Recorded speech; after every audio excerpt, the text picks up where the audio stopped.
ደግሞ እያታለለቻት እየዋሸቻት እንደሆነ ነግሯታል ማለት ነው። ብሌንም እንግዲህ በሰማችው ነገር በጣም ብታዝና በጣም ብትከፋም ያው እናትየዋን ፊት ለፊት ላይ ተጋፍጣ ልትጠይቃት ብትሞክርም እናትየዋ ግን በፍጹም ልትነግራት አልቻለችም ማለት ነው። ምክንያቱም ለምን እንደዚህ አደረግሽ? እንዴት እንደዚህ ጨክነሽ ይህንን ታደርጊያለሽ? ብላ ብሌንም በእናትየዋ በጣም አዝናለች ማለት ነው። ምክንያቱም በአሳዳጊዋ የሆነው ይሁንና ያለፈው ነገር አልፏል፣ አሁን ግን የት እንዳለች ንገሪኝ ብላ ብትላትም እሷ ግን በፍጹም ልትነግራት እንደማትችልም የማትናገርበትን ምክንያትም በፍጹም ልትነግራት አልቻለችም ማለት ነው።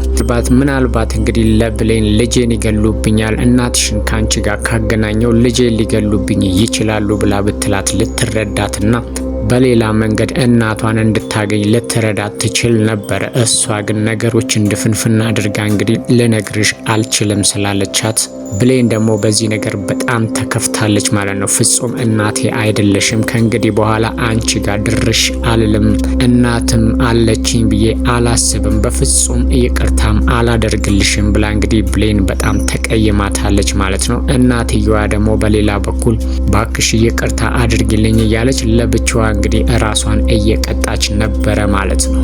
ሳሚም እንግዲህ ይህንን ነገር ያደረገው ለብሌን አስቦ ሳይሆን የብሌንን አሳዳጊ እናት እቀጣታለሁ ወይም ደግሞ መቀጣት አለበት ብሎ ስላሰበ ነበረ። ምክንያቱም ዳግም ለባህሉ ፍለሹን ስለሰጠው በዚህ ምክንያት ደግሞ የዳግም እናት መቀጣት አለባት ብሎ ስላሰበ ነበር ይህንን ነገር ያደረገው ሳሚ ማለት ነው። ግን ያደረገው ነገር ግን ለነሱ በጎ ወይም ደግሞ መልካም ነገር ይዞ የመጣ ነው የሚመስለው ማለት ነው። የብሌን አሳዳጊ እናት እንግዲህ ይሄንን ነገር ካደረገች በኋላ መጀመሪያም ያደረገችበት መንገድ በጣም ተገዳና በጣም አስገዳጅ ሁኔታ ውስጥ ስለነበረች እንደሆነ እናውቃለን። አሁን ላይ ግን ሁሉም ነገር ልቧ ስለተሰበረ የልጇን ማለትም የብሌን ልብ እንደተሰበረ ስላየችና ፍጹም ይቅርታም እንደማታደርግላት ስለነገረቻት ዳግምም አይኗን እንደማታይም ወደዚህ ቤትም ተመልሳ እንደማትመጣ ስለነገረቻትም ነገሩ ልብ የሚሰብርና እውነትም በጣም የሚጎዳ እንደሆነ ስለተረዳች እንግዲህ ለብሌን ሙሉ በሙሉ እናቷን ለማናገርና ለማስተዋወቅ ወስናለች ማለት ነው። እንግዲህ የሚሆነውን ነገር ባናቅም ግን ሳሚ ያደረገው ነገር በተዘዋዋሪም ቢሆን ለነ ብሌን ጠቅሟቸዋል ማለት ነው። እንግዲህ ምን እንደሚፈጠር ባናቅም ማለት ነው። አሁን ላይ የብሌን አሳዳጊ እናት እንግዲህ ብሌንን ከእናቷ ጋር አገናኛታለሁ ብላ ወደ ቤት ወጥታለች ማለት ነው። ሳሚ ደግሞ ይሄንን ነገር ለማስቆም ወደ ላይ ወደ ታች እያለ ነበረ። ቤቷም ሲሄድ እሷ የለችም፣ መንገድ ተሸዋውደው ስለነበረ እንግዲህ ለቃልም ነገሩን አሳውቆ ትልቅ ችግር ተፈጥሯል። የብሌን አሳዳጊ እናት ከእናቷ ጋር ለማገናኘት ወደ እናንተ ጋር እየመጣች ስለሆነ እኔ ማስቆም ካልቻልኩኝ ራስሽን አድኚ ብሎም አስጠንቅቋት ነበረ ማለት ነው። እሷም እንግዲህ ያንን ለማድረግ እየተዘገጃጀች ነበረ ማለት ነው። እንግዲህ ብሌን በአሁኑ ሰዓት እናቷ በህይወት እንዳለች ስላወቀች በጣም ተደስታለች ማለት ነው። አሳዳጊ እናቷ ግን ይሄንን ስላደረገች በጣም ከፍቷታል። የምትሄድበትም የምትገባበትም ስለጠፋት እንግዲህ ቤተክርስቲያን ሄዳ ቁጭ ብላ እያለቀሰች ነበረ ማለት ነው። እንግዲህ ዳግምም እንግዲህ ለብሌን መልካም አስተሳሰብ ስላለው ያለችበትን ሁኔታ ስላወቀ ከሰላም ጋም ተጣልታም ስለነበረ እንግዲህ ሰላምን ለምንድነው ለእናቴ እንደዚህ ብለሽ የነገርሽው ብላ ሰላም ምንም በማታውቀው ነገር ስለተናገረቻት ወደ ቤት መመለስ በጣም ከፍቷት ስለነበረ እንግዲህ ዳግም ይሄንን ነገር ደግሞ ለሰላም ነግሮ ያው ብሌንን ወደ ቤት እንድታመጣትም አድርጓታል ማለት ነው። ሰላም ምንም ቢሆን በብሌን መጨከን አልቻለችም። ምክንያቱም የእናትነት ሆዷ የሆነ የሚነግራት ነገር አለ ማለት ነው። ትንሽ ፍንጭ ቢገኝ እንግዲህ ያው እናቷ መሆኗን ታቅ ነበረ፣ እሷም ልጇ መሆኗን ታቅ ነበረ። ግን እስካሁን ድረስ ምንም አይነት ፍንጭ አልተገኘም። እንግዲህ የብሌን አሳዳጊ እናት ጨክና እንግዲህ እናቷ በህይወት እንዳለችና ከሷ ጋር ካላገናኘቻት በስተቀር እንደቀረ እስካሁን ድረስ ምንም ፍንጭ ስላልተገኘ ያው ሰላም ምንም ቢሆን ለብሌን መልካም አስተሳሰብ ቢኖራትም አሁንም ድረስ ግን ብሌን በእናት እጦትና በእናት ፍቅር በጣም እየተሰቃየች ነው ያለችው ማለት ነው። ቃልም እንግዲህ ነገ ምን እንደሚፈጠር ሳታውቅ ብሌን ላይ በጣም ክፉ ነገር እያደረገችባትና እያሰቃየቻት ነው ያለችው ማለት ነው።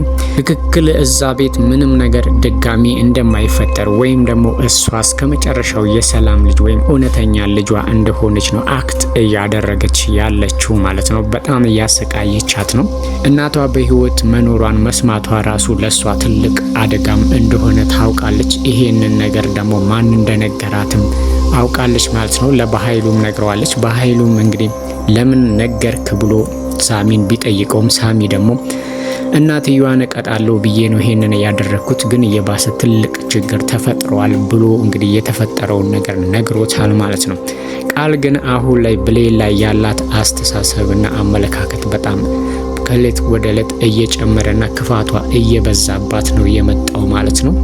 ብሌን ግን ምንጊዜም ለሷ መልካም አስተሳሰብ ነው የምታስበው። እሷ በተንኮል ስታስብ ብሌን ደግሞ ለሷ መልካም ነገር ነው እያሰበች ያለችው። ከዚህ በፊት እንግዲህ ሰላምን ልትገልበት የነበረውን መርዝ ራሱ ሰላም አግኝታው የማን ነው ብላ ስትጠይቃት ብሌን የሷ ያልሆነውን ነገር እንግዲህ የኔ ነው ብላለች ማለት ነው። ቃል ደግሞ ይሄንን ነገር በበጎ መልኩ ሳይሆን ምን አባቷ አስባ ነው የሆነ ተንኮል አስባ ነው ብላ እንግዲህ ወደ ተንኮል ሁሉም ሰው እንደሷ እንደሚያስብ አድርጋ ነው ይሄንን ነገር እያደረገች ያለችው ማለት ነው። ግን ብሌን ግን ያው ቃልን ድጋሚ አድናታለች ማለት ነው። የኔ አይደለም የቃል ነው፣ ከዚህ በፊት አንቺን ልትገልበትና ልትመርዝበት የነበረው መርዝ ነው ብላ እዛ ጋር ቀጥ አድርጋ ብትናገር ኖሮ ሌላ ትልቅ ችግር ሊፈጠር ይችል ነበር። ግን እናትና ልጅን በፍጹም አላለያይም ብላ እያሰበች ስላለች ይሄንን ነገር ማድረግ አልፈለገችም ማለት ነው።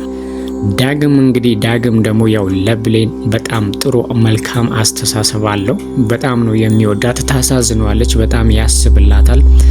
እንግዲህ ወዴት እንደሚወስደው ባናቅም ቃስ በቃስ ከሷ ጋር ያለው ግንኙነት በጣም እየቀረበና ወዳጅነታቸው በጣም እየጠነከረ ነው ያለው። እሷም ብትሆን እሱን ስታይ ጥሩ መልካም ስሜት ይሰማታል። ችግሯን ሁሉንም ነገሩ ስለሚያጽናናትና ለሱ ነው የምትነግረው። ማልቀሷ ማዘኗና መበሳጨቷ በጣም ያሳስበዋል ማለት ነው። እሷም እንግዲህ ለሱ ጥሩ መልካም አስተሳሰብ ነው ያላት ማለት ነው። ቃል ደግሞ እንግዲህ ያው ዳግምን ትፈልገዋለች። እሱን ባገኘችው አጋጣሚ ወደሱ ልታቀርበው ብትሞክርም እሱ ግን ሁል ጊዜም ወደ ብሌን ስለሆነ አሁን ላይ እንግዲህ ቃልን ቅናት ነገር ጫር ያደረጋት ነበረ ማለት ነው። ምክንያቱም ዳግም ብሌን አጠገብ ሲቀመጥ እሷ በጣም ተናዳለች። ከሷ የተሻልኩ ነኝ፣ እንዴት ነው እሷን የመረጠው? እቺ ገረድ ነች እኮ እንዴት ምን ብታስነካው ነው እያለች እንግዲህ ከራሷ በውስጧ ስታወራ ነበረ ማለት ነው። ቃል እንግዲህ እዚህ ጋር ራሷን እያስቀመጠችና እያሰበች ያለችው ትክክለኛ የሰላም ልጅ እንደሆነች ታውቃለች። ግን እዛ ጋር ራሷ አክት እያደረገች ያለችው ፍጹም የሷ ልጅ እንደሆነች ነው። ነገ ምን እንደሚፈጠር በፍጹም ለአንዴ እንኳን እያሰበች አይደለም ማለት ነው።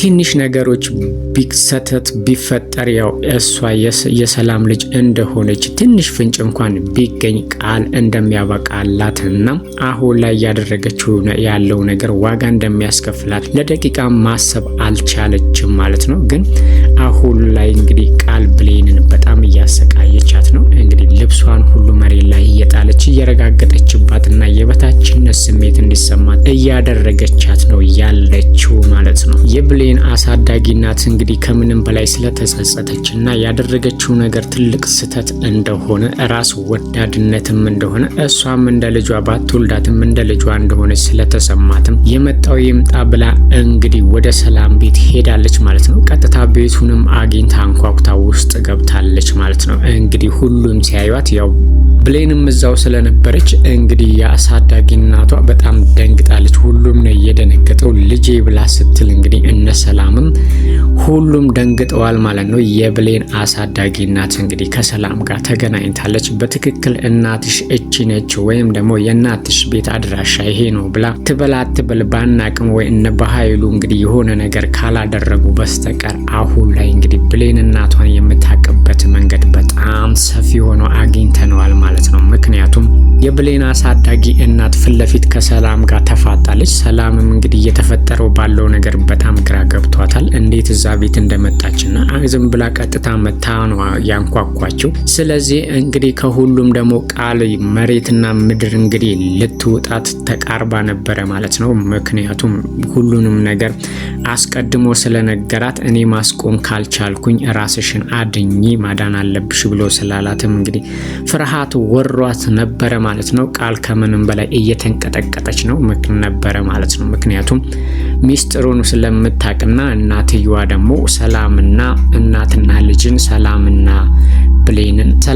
ብሌንን ለማገናኘት እየመጣች እንደሆነ ሳሚ ስለነገራት ሁሉም ነገር አብቅቷል ብላ ዛጋ እንግዲህ በጣም ደንግጣ ነበረ ማለት ነው።